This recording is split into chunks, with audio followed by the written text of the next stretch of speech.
spy movies get it wrong. They show agents with laser watches and cars that turn into submarines. The reality, especially during the Second World War, was much stranger. It was messier. The gadgets were born from desperation, not fantasy. They were cobbled together in secret workshops by people who knew that a simple, overlooked object could mean the difference between life and death for an operative behind enemy lines. What happens when the survival of a nation depends on a tube of lipstick? What if the key to stopping a supply train was a dead rat? These weren't toys for a handsome agent in a tuxedo. They were tools for ordinary people, teachers, farmers, mechanics who became spies overnight. They needed weapons that didn't look like weapons and communication devices that could be mistaken for trash. The war on the front lines was about tanks and planes. The war in the shadows was about buttons, pipes, and lumps of coal. It was a war of bizarre, brilliant, and sometimes deadly imagination. Number 19. Could a dead rat really sink a ship? It sounds like a dark joke. A dead rat in a factory boiler room.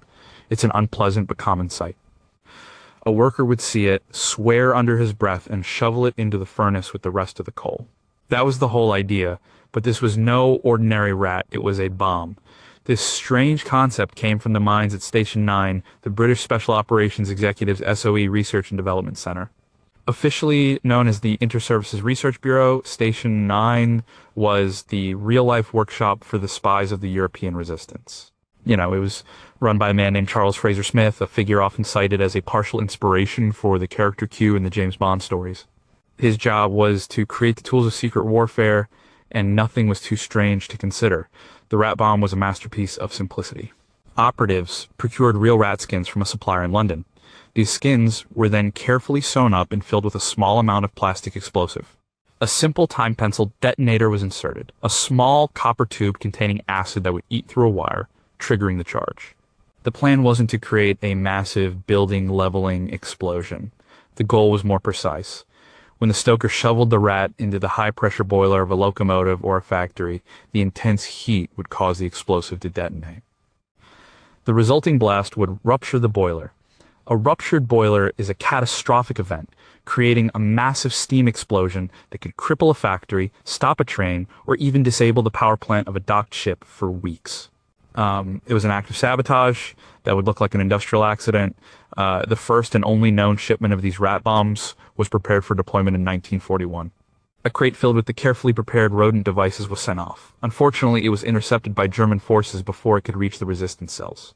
The plan was exposed, but here is where the story takes a strange turn.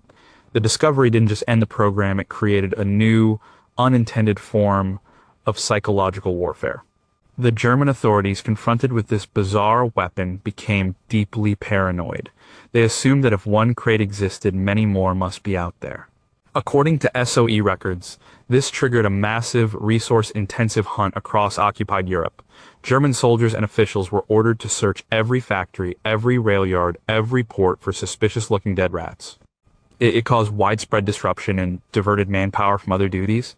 In his book, The Secret War, historian Max Hastings notes how such seemingly failed gadgets could have a powerful secondary effect, sowing fear and confusion.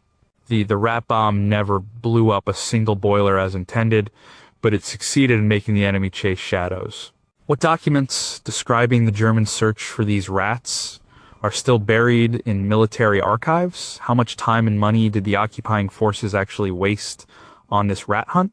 Did a few rats from that initial shipment somehow slip through, causing unexplained industrial accidents that were never credited to the SOE? And were other, even stranger animal-based weapons developed at Station 9 that we still know nothing about?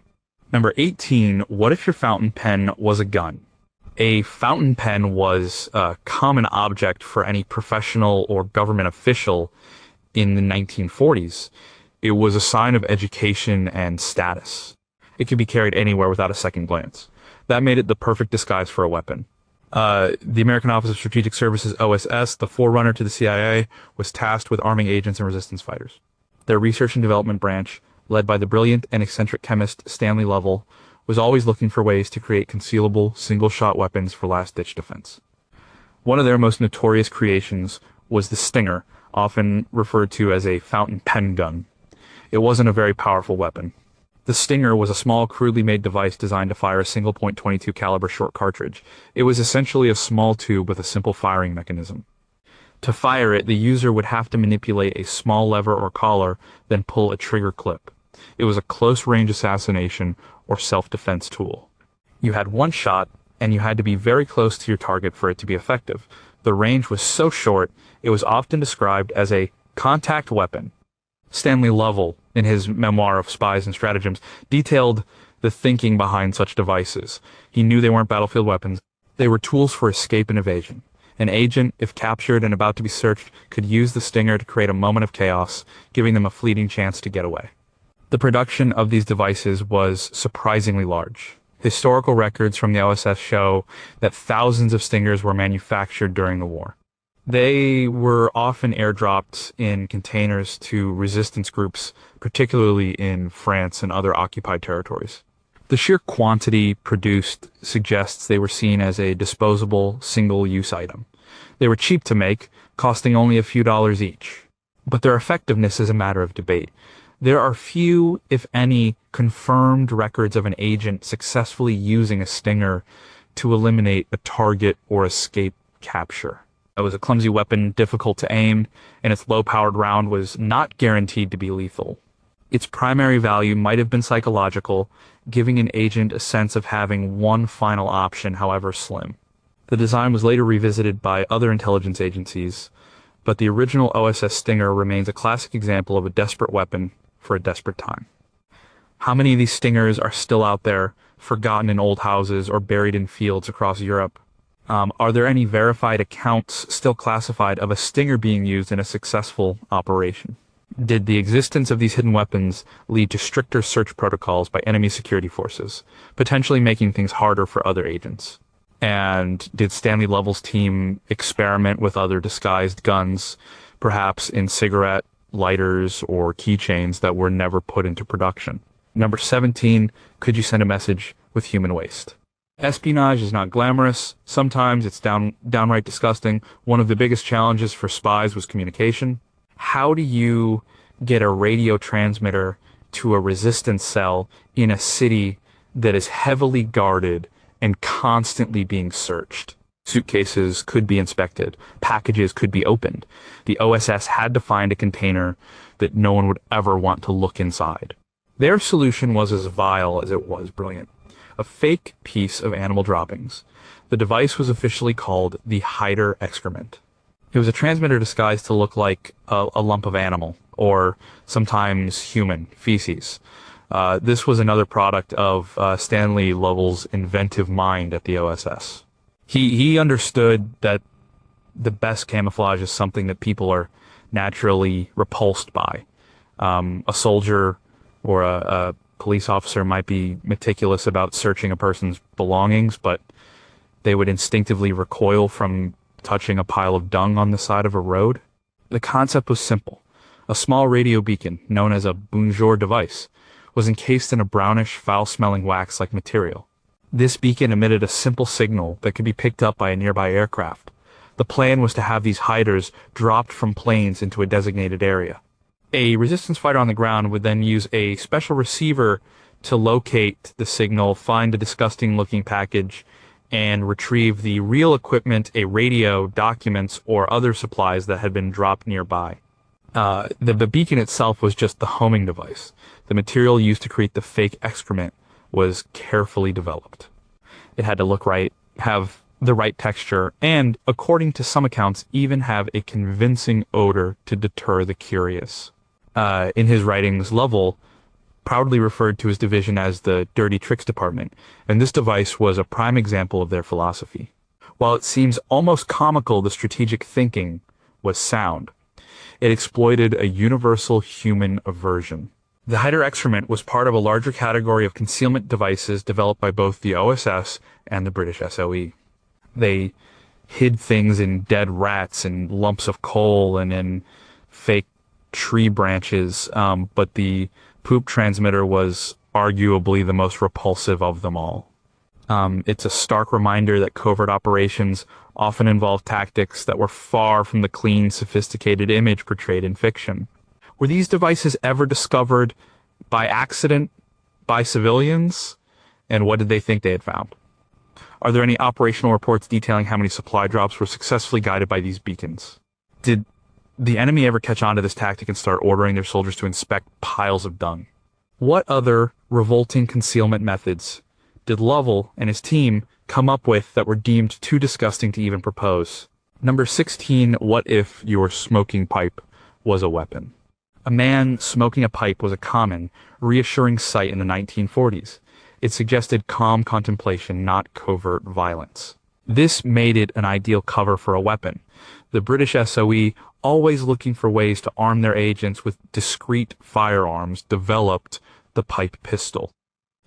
It was a fully functional single-shot pistol concealed within an ordinary-looking briar pipe. This device was a triumph of clandestine engineering, designed for close-quarters self-defense when an agent's life was on the line. From the outside, it looked exactly like a standard smoking pipe. The bowl, the stem, and the mouthpiece were all convincing. But the pipe was not for tobacco. The bowl was the housing for the firing mechanism, and the long stem was the barrel. It fired a small .22 caliber bullet. To fire the weapon, the user would hold the pipe naturally and, with a subtle twist or pull on the mouthpiece, cock the hidden hammer.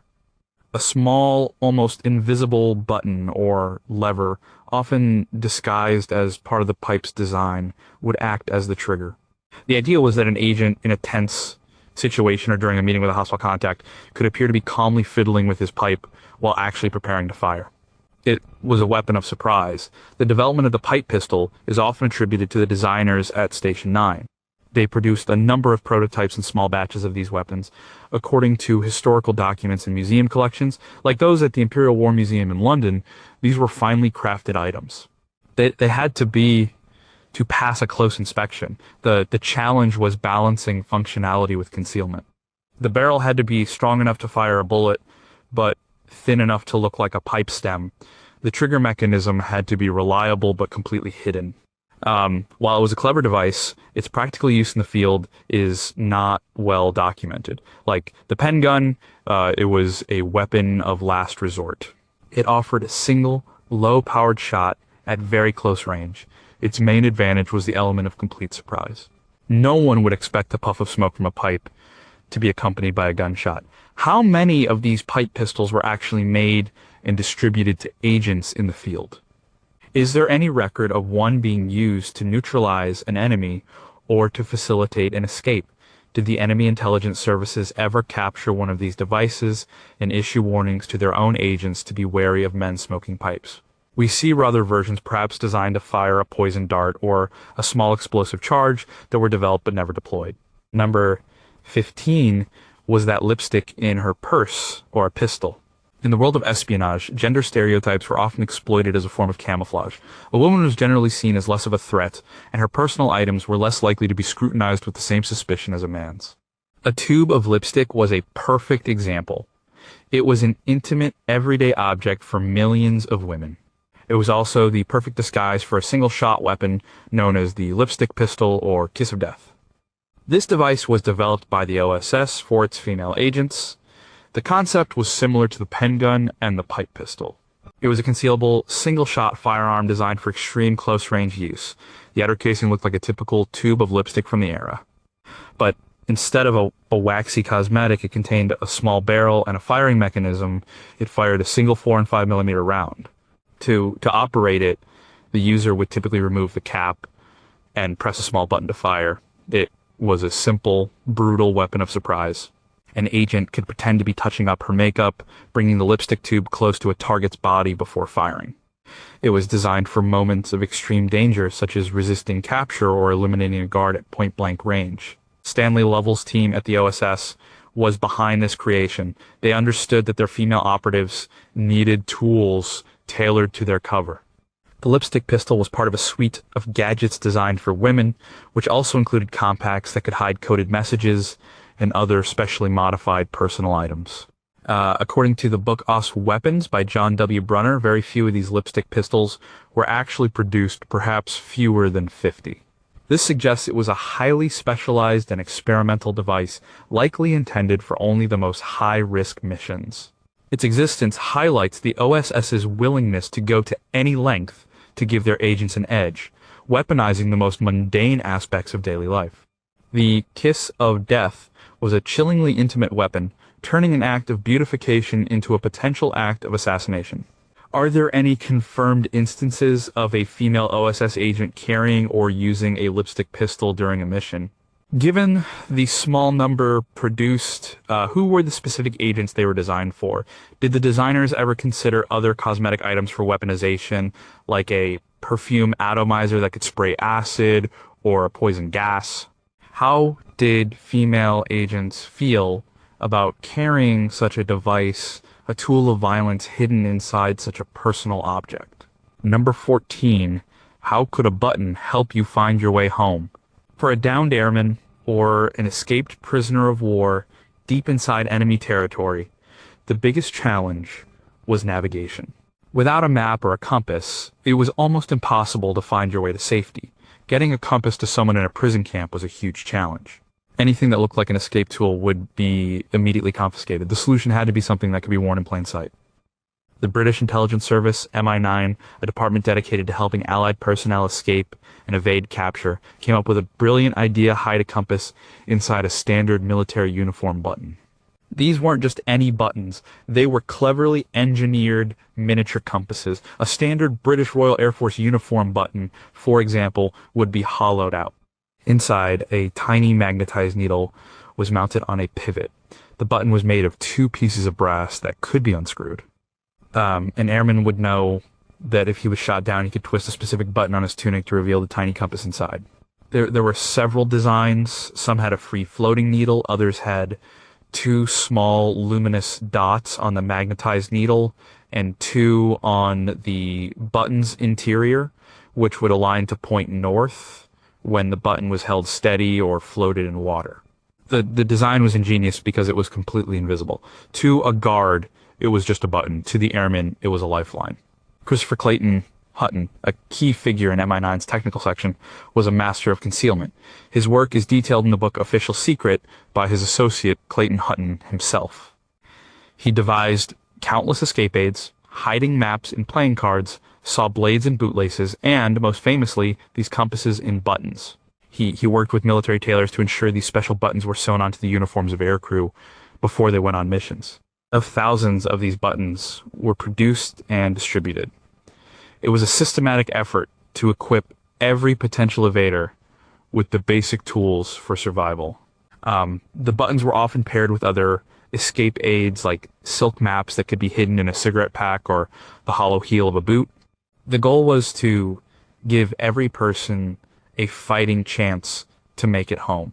How many Allied airmen successfully used the button compass to navigate their way back to friendly lines? Are there personal accounts from veterans describing the moment they first twisted open that button and found their guide to freedom? Did enemy intelligence ever discover the secret of these buttons and start systematically destroying them on captured uniforms? What other everyday items of clothing were modified by MI9 with hidden escape tools that have not yet been declassified? Number 13, what secret was hiding in a shaving brush? A man's shaving kit was a personal and essential item, even for a spy on a long-term mission. It contained a razor, soap, and a shaving brush. It was also the perfect place to hide secrets. The Special Operations Executive, SOE, and the OSS became experts at modifying everyday toiletries for espionage. A standard-issue shaving brush, with its dense bristles and solid handle, provided several opportunities for concealment. The handle could be hollowed out to create a secret compartment. This compartment, known as a cache, could hold a variety of small, vital items. It might contain tightly rolled documents, such as a list of contacts or a coded message on microfilm. It could hold a small supply of L-pills or lethal pills containing a potent poison like cyanide. These were given to agents so they could take their own lives if captured and facing torture to avoid revealing critical information. The hollow handle could also conceal small tools like a miniature wire saw or a lock-picking set. The key to the design was that it had to be seamless. The brush had to look and feel completely ordinary. Any suspicious joint or unusual weight could give the secret away during a search. The workshops of the SOE and OSS employed skilled craftsmen, watchmakers, model builders, and engineers who could perform this delicate work. They would carefully split the wooden or plastic handle of a brush, carve out a cavity, and then rejoin the pieces so perfectly that the seam was invisible. According to research based on declassified SOE and OSS equipment catalogs, these modified items were standard issue for many agents being sent into the field. The shaving brush was just one of many innocent items turned into spy tools. Toothpaste tubes could hold secret writing chemicals, and a bar of soap could have a hidden compass or a small blade embedded within it. These gadgets underscore a fundamental principle of wartime espionage. The most dangerous object is the one you don't even think to look at twice. Or were any agents ever discovered because of a poorly made concealment device in their shaving brush? How did agents in the field access the hidden compartment without damaging the brush or revealing its secret? Are there any surviving documents that detail the specific contents hidden in the shaving brushes issued for famous operations? Did the enemy ever start X-raying toiletries at checkpoints because they became aware of this tactic? And number 12, could a lump of coal derail a train? Sabotage was a key part of the Allied strategy. Disrupting the enemy's supply lines, their trains, their factories, their power plants was just as important as winning battles on the front line. But how could a resistance fighter with no heavy weapons destroy a locomotive? The SOE's answer was the explosive coal. It was a lump of real coal that had been hollowed out and filled with a high explosive compound, then disguised to look completely normal. The process was clever and dirty. Operatives would take a lump of coal, carefully drill a hole into it, and pack it with plastic explosive. The hole was then plugged with a piece of coal, and the entire lump was covered in a mixture of coal dust and cement to hide the seam. The finished product was indistinguishable from any other piece of coal in a tender or a pile. The plan was for resistance fighters or saboteurs to sneak into a rail yard or a factory's coal storage area and mix these explosive lumps in with the regular fuel supply. Sooner or later, a stoker would shovel the booby-trapped coal into the firebox of a steam locomotive or an industrial boiler. The intense heat would detonate the explosive, causing a catastrophic failure. This was a widely used and reportedly effective form of sabotage. The American OSS also developed their own version, which they called Black Joe. Their version was a bit more advanced, often using a pressure-sensitive detonator disguised as a small piece of slate within the coal. Stanley Lovell claimed that his team produced thousands of these devices. The beauty of this gadget was its deniability. Now, an exploding boiler could be blamed on mechanical failure or human error. It was hard to prove it was sabotage unless remnants of the explosive were found. According to SOE and OSS operational histories, explosive coal was successfully used to damage trains, shut down factories, and disrupt power grids across occupied Europe. It was a simple, low-tech weapon that could be deployed by a single person to cause a massive amount of economic and logistical damage. How many locomotives were actually put out of action by explosive coal during the war? Are there German industrial records that show a spike in unexplained boiler failures in certain regions? Did any saboteurs ever get caught while trying to place the explosive coal, and what was their fate? And did the SOE or OSS ever develop similar explosive devices disguised as other common materials like firewood or bricks? Number 11. Was it a camera or a box of matches? For intelligence gathering, a picture was worth 1,000 words, but in the 1940s, cameras were bulky and conspicuous. A spy needing to photograph secret documents, a military installation, or an enemy official couldn't just walk around with the standard camera. They needed something much smaller, something that could be used without anyone noticing. The answer was the matchbox camera.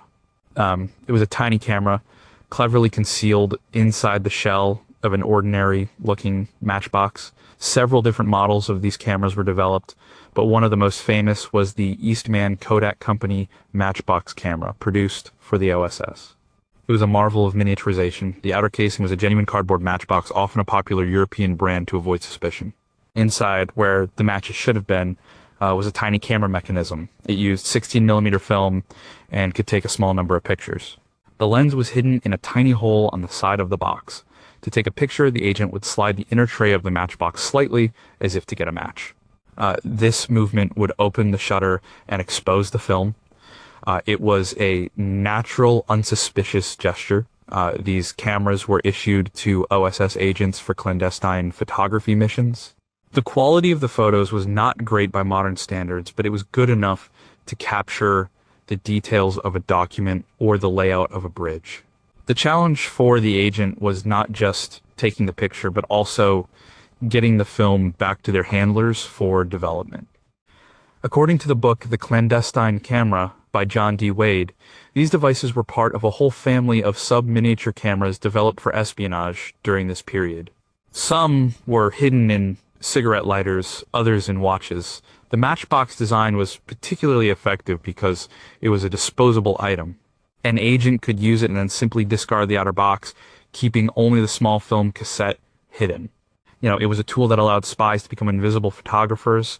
How many critical pieces of intelligence were gathered using these matchbox cameras? Are there famous wartime photographs that were secretly taken with one of these devices? Did any agents get caught because the simple act of opening a matchbox was misinterpreted? What was the most audacious photograph ever attempted with a matchbox camera, and did the agent succeed? Number 10, could a chocolate bar be a bomb? Food was often used as a tool of espionage. It could be used to deliver poison, or in one particularly nasty case, an explosion. The British SOE designed an exploding chocolate bar. It was a bar of chocolate wrapped in the packaging of a well-known brand, but with a deadly secret. Inside the chocolate was a slab of steel with a layer of explosive. The detonator was a simple canvas tab. To arm the bomb, someone would break off the end piece of the chocolate, revealing the tab. Pulling the tab would start a 7-second timer, after which the bomb would detonate. This weapon was designed not for sabotage, but for assassination. The plan, according to documents declassified in the early 21st century, was to use this and other explosive devices in an attempt to eliminate high-ranking members of the German regime. The idea was that the chocolate bar could be smuggled into a dining room or a meeting place and left for an unsuspecting target to find. The packaging was a crucial part of the deception. It had to look authentic to fool someone into picking it up and, out of curiosity or hunger, breaking a piece off. The resulting explosion would not have been massive, but the steel casing was designed to create lethal shrapnel at close range. This plan was conceived by some of the highest levels of British wartime leadership. The files held in the UK's National Archives show detailed diagrams of the exploding chocolate bar, along with other explosive devices disguised as thermos flasks and cans of food. It is unclear if any of these specific assassination devices were ever actually used. The historical record on this is murky. However, their very design shows the ruthless and desperate nature of the secret war. It was a conflict where even a simple gift of chocolate could be a death sentence. The line between soldier and assassin became incredibly thin, and the weapons were designed to match that reality. Were any of these exploding chocolate bars ever successfully placed near a target? What other common food items were considered for weaponization by the SOE's designers? Did the enemy's security services ever issue a warning about accepting food from unknown sources due to this threat? How would history have been different if one of these seemingly innocent items had reached its intended high-level target? Number 9, what if an army was made of rubber? Sometimes the best way to deceive an enemy is not with a small, hidden gadget, but with a massive, obvious fake. This was the principle behind one of the most bizarre and brilliant units of the entire war, the 23rd Headquarters Special Troops, better known as the Ghost Army. This was a United States Army tactical deception unit. Their job was to impersonate other, much larger army units to deceive the enemy about the size and location of Allied forces. And they did it using inflatable rubber tanks, fake radio traffic, and sound effects. The Ghost Army was a unique collection of soldiers. It included artists, designers, sound engineers, and actors. Their arsenal was not made of steel, but of rubber, canvas, and speakers. They would arrive at a location and often overnight create the illusion of a full armored division. They had inflatable M4 Sherman tanks that could be carried by 2 men and inflated with an air compressor in minutes. They had inflatable artillery pieces and trucks. From the air, these decoys looked remarkably real. The artists in the unit would even add fake tracks in the dirt to complete the illusion. One of their key members, artist Bill Blass, went on to become a famous fashion designer after the war, a testament to the creative talent within the group. But the visual deception was only part of the act. The unit also included a sonic warfare component. They had powerful speakers mounted on trucks that could blast the sounds of a division on the move, the rumble of tanks, the shouts of soldiers, the noise of construction at volumes that could be heard up to 15 miles away.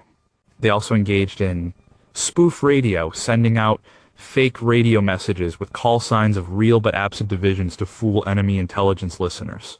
According to the documentary, The Ghost Army, their operations were highly successful.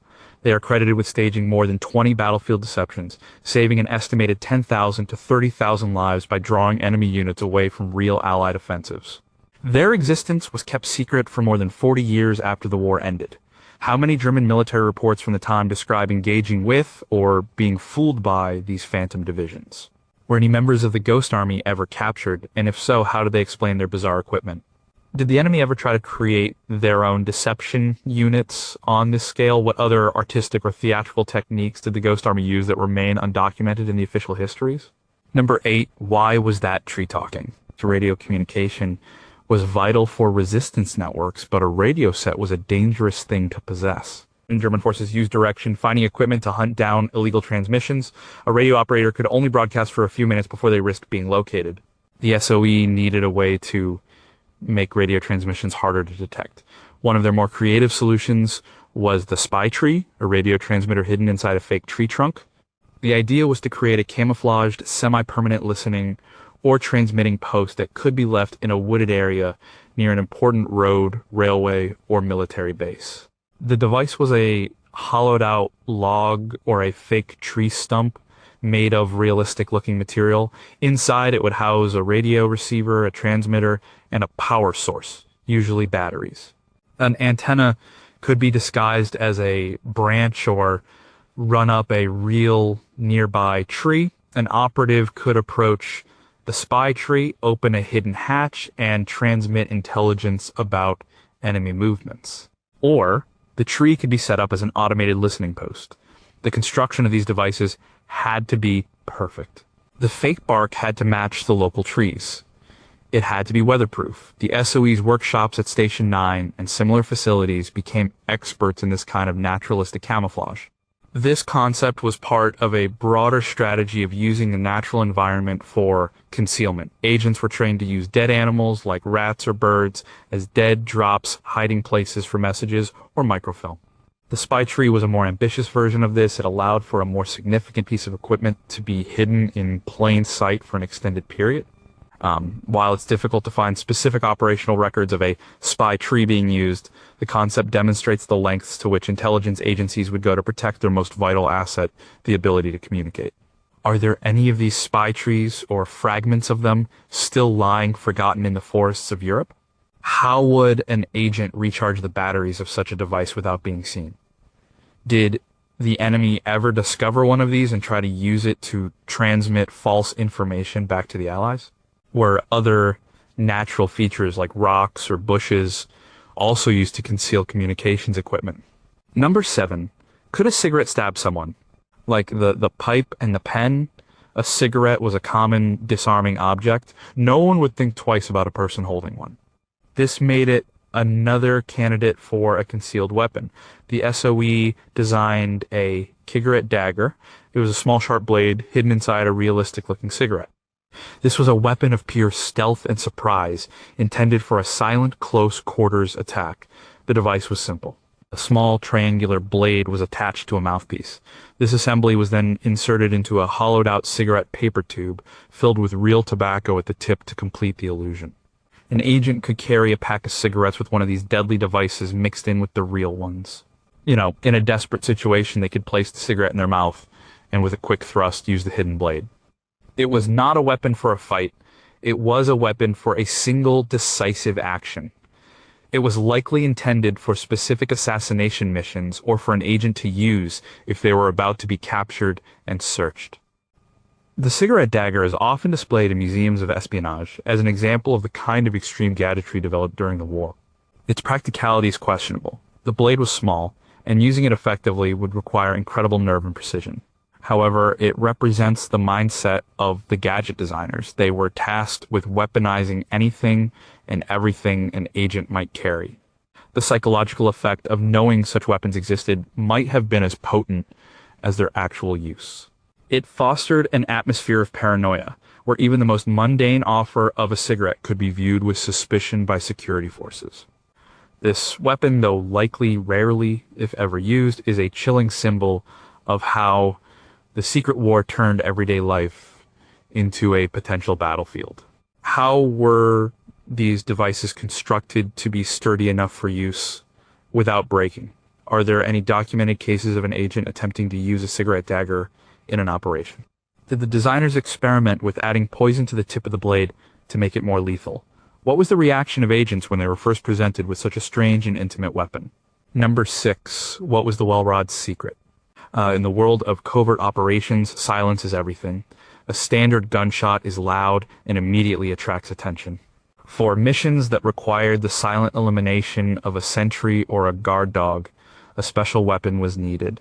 The British SOE developed one of the most effective and strangest looking pistols ever made, the well rod. It was a silenced pistol designed for one purpose: to be exceptionally quiet. The well rod looked more like a pipe or a small bicycle pump than a gun. It was a simple bolt-action pistol with an integrated suppressor that made up most of its length. The suppressor was the key to its design. And rubber wipes. When the gun was fired, the bullet would pass through these wipes, which would slow down and trap the expanding gases that create the loud bang of a gunshot. The result was a sound that was remarkably quiet, often described as no louder than a cough or a car door closing. The official sound level was recorded at around 73 decibels, which is quieter than a modern vacuum cleaner.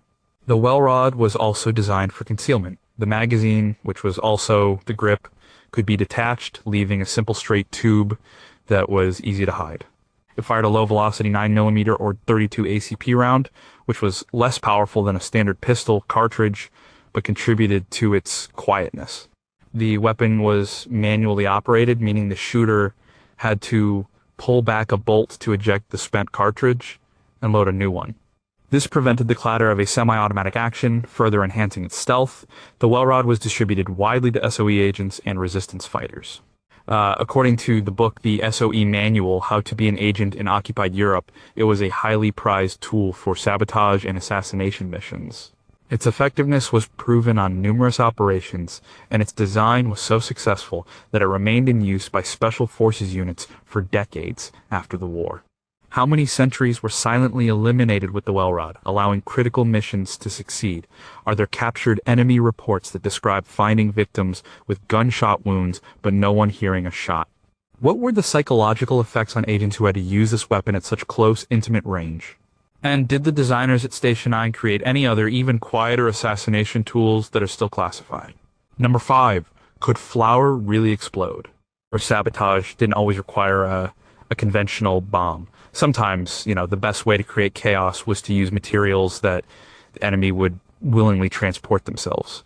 The OSS, under the guidance of Stanley Lovell, developed an explosive powder that looked, felt, and even smelled exactly like ordinary baking flour.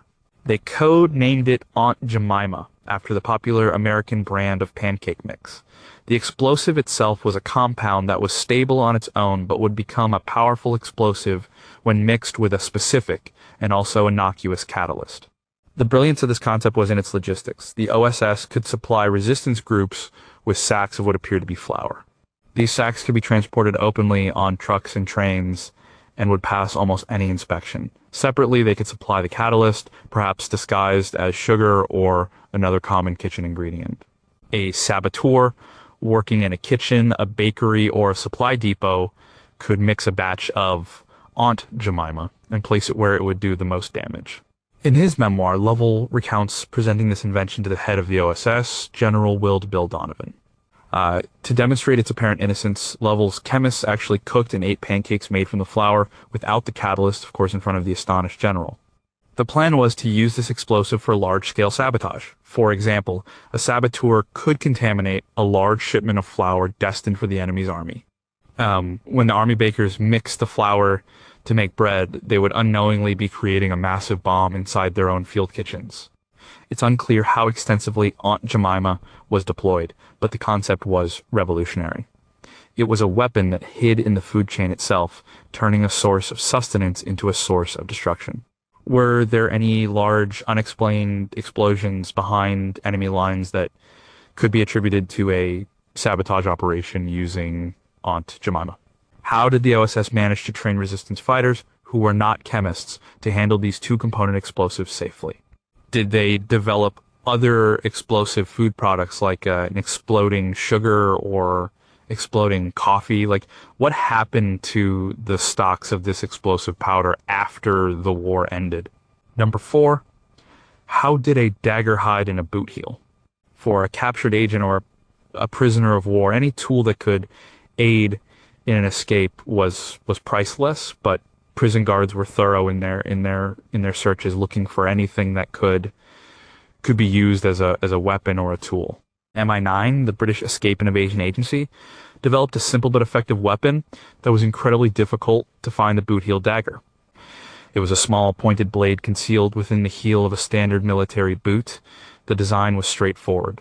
The heel of the boot was modified with a hidden compartment. Inside this compartment, a small triangular bladed dagger was fitted.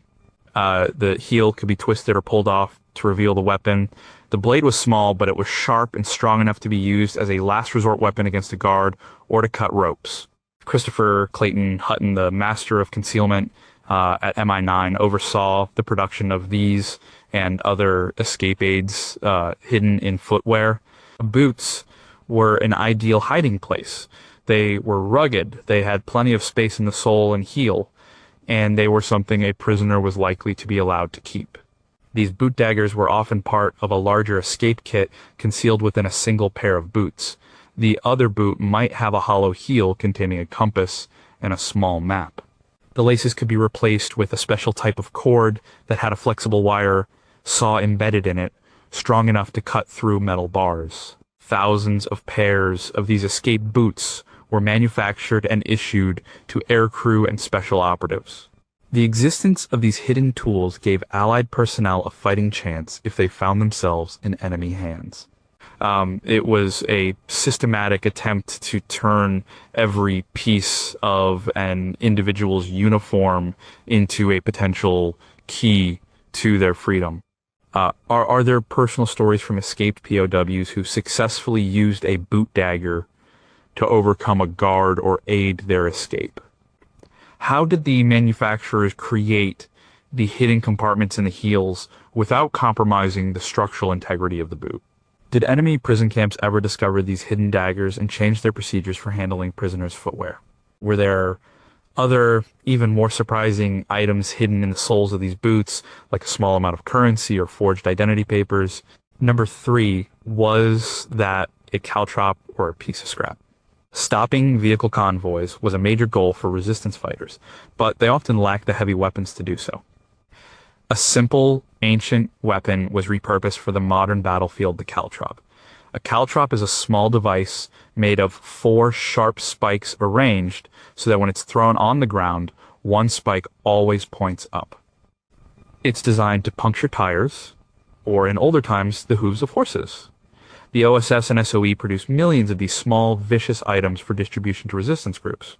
But even a simple caltrop could be suspicious if found. So the OSS designed caltrops that were disguised. Some were made to look like old, rusty pieces of scrap metal. Others were designed to look like a broken part of a farm tool. The most ingenious, however, was a caltrop designed for use in East Asia. It was a small, hollow sphere with spikes, painted to look exactly like a piece of animal dung. This was the same principle as the Hider-Excrement transmitter, used something people would be repulsed by as camouflage. A road littered with these would be impassable for trucks with pneumatic tires.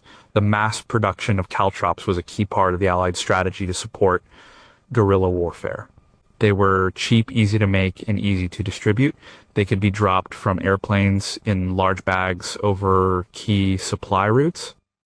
A small team of resistance fighters could spread hundreds of them across a road in a matter of minutes, disabling a convoy and making it a vulnerable target for an ambush. According to OSS supply records, millions of caltrops were manufactured and shipped to resistance forces in Europe and Asia. It was a simple, low-tech solution to a high-tech problem, and it was brutally effective. It empowered small, lightly armed groups to have a major impact on the enemy's logistics. How many enemy vehicles were disabled by caltrops during the war, and what was the total economic impact of this disruption? Are there any battlefield reports from the Axis powers that complain specifically about the widespread use of these devices? Did the resistance develop special techniques for deploying caltrops to maximize their effectiveness, for example, on sharp turns or steep hills? Were any Allied agents ever injured by their own caltrops during a hasty retreat? Number 2, what was the Sleeping Beauty? These submarines are massive, complex machines, but what if you needed a submarine that could be operated by just one person for a secret mission, like attaching a mine to an enemy ship in a guarded harbor? The British SOE developed a solution, a one-man submersible canoe called the motorist submersible canoe, better known by its nickname, the Sleeping Beauty. The Sleeping Beauty was a small, streamlined craft, about 12 feet long. The operator would lie on their stomach inside the canoe, which would then be sealed. It was powered by electric motors and batteries, making it very quiet. It was not a true submarine, as it was designed to run just below the surface, with the operator's head in a small, domed cockpit that remained above water. The operator would wear a breathing apparatus. The craft was designed to be launched from a larger submarine or a surface ship near a target harbor. The single operator would then pilot the canoe into the harbor, navigate to the target ship, and attach limpet mines to its hull. After the mission, the operator would pilot the Sleeping Beauty back to a rendezvous point. The development of the Sleeping Beauty took place at Station 9. It was a high-risk craft. The operator was alone, in a cramped space, in cold water, often for many hours. If anything went wrong with the breathing apparatus or the motors, there was little chance of survival. And training for operators was intense. Despite the dangers, the Sleeping Beauty was used in several operations, particularly in the Far East, to attack enemy shipping. It was a highly specialized tool for a very specific type of sabotage mission. It represents the extreme end of wartime gadgetry, where the line between a clever device and a coffin was very thin. The craft's name came from the way the operator lay prone inside it, as if asleep. How many enemy ships were sunk or damaged by operators using a Sleeping Beauty? Are there declassified mission logs that detail the harrowing experiences of the men who piloted these craft? What were the most common technical failures that plagued the Sleeping Beauty, and how many operators were lost due to them? Did the designers ever consider a two-man version of the craft to improve safety and effectiveness? Number 1, can you trust that pigeon? Long before radio or satellites, the fastest way to send a message was by carrier pigeon. During the Second World War, this ancient method of communication was given a high-tech update. The OSS and other intelligence agencies developed tiny, lightweight cameras that could be strapped to the chests of pigeons. The pigeon camera was a real and surprisingly sophisticated piece of spy technology. The camera was a marvel of engineering. It was small and light enough not to impede the pigeon's flight. It was mounted in a lightweight harness that strapped around the bird's body. The camera had a timer mechanism. After the pigeon was released, the timer would trigger the shutter at set intervals, taking a series of aerial reconnaissance photos as the bird flew over its target. The idea was to use pigeons to photograph sensitive enemy locations that were too heavily defended for a reconnaissance plane to fly over safely at low altitude. A pigeon was an unremarkable sight and could fly directly over a target without raising suspicion. The CIA declassified files on their pigeon camera program in the 1970s. These files included detailed photographs of the cameras and the harnesses. The results were impressive. The photos, though small, were often clear enough to show details of military installations, factories, and shipyards. The challenge, of course, was the pigeon itself. You could not steer a pigeon. They were trained to fly back to a home loft. Taken near a target area and released with the hope that their flight path home would take them over the area of interest. It was an imprecise science, but when it worked, it provided invaluable intelligence. The British also ran a large-scale pigeon communication program during the war, dropping thousands of pigeons in containers over occupied Europe for resistance cells to use to send messages back to Britain. Some of these pigeons, no doubt, were also fitted for photographic missions. How many successful photographic missions were carried out by these pigeon spies? Are there crucial wartime intelligence reports that were based on a photo taken by a bird?